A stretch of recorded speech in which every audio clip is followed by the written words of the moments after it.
Amigo, o som da roça. Olha só, pessoal.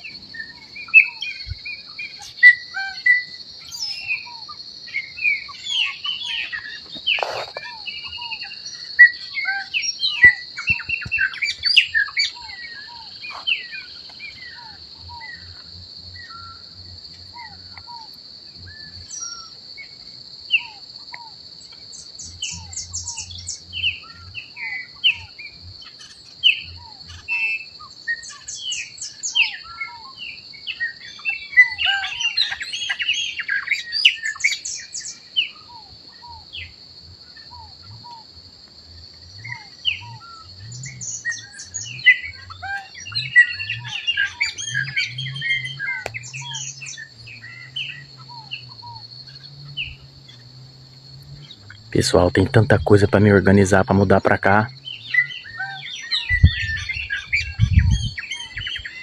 Canta, meu pássaro preto, canta, bichinho.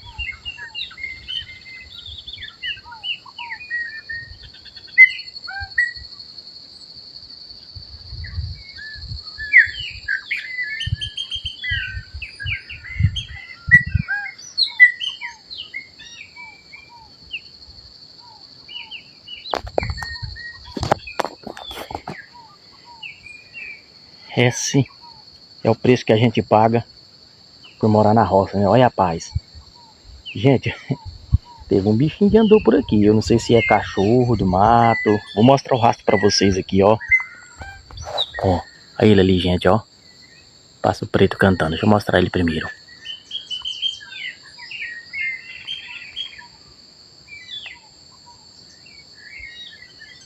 Ó.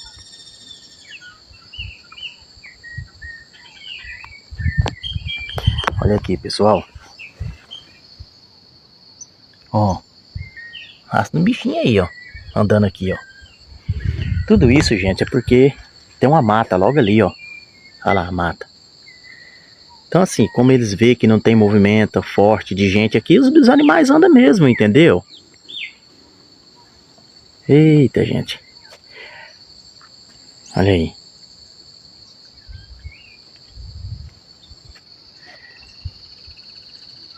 Que coisa maravilhosa, gente, um lugar desse. Ó. Eles estão ali no pé de pique cantando mais do que tudo, ó.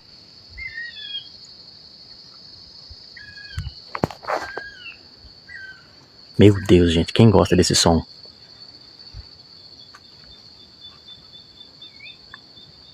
Maravilha. Sabiá.